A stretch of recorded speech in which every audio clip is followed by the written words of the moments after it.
সর্বক্ষেত্রেই সংস্কার করতে হবে। আপনি একটা সংস্কার করলেন, আরেকটাকে পেন্ডিং রাখলেন, তাহলে কার্যকারিতা বা রেজাল্ট আপনি পাবেন না। সেই আলোকে আমি বলতে চাই যে এমনি একটা প্রচলিত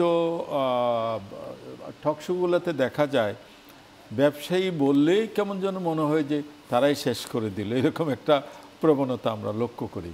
কিন্তু আমার ভাই বললেন যে ব্যবসা ছাড়া তো আসলে সমাজ চলে না, ব্যবসা ছাড়া তো পৃথিবী চলে না।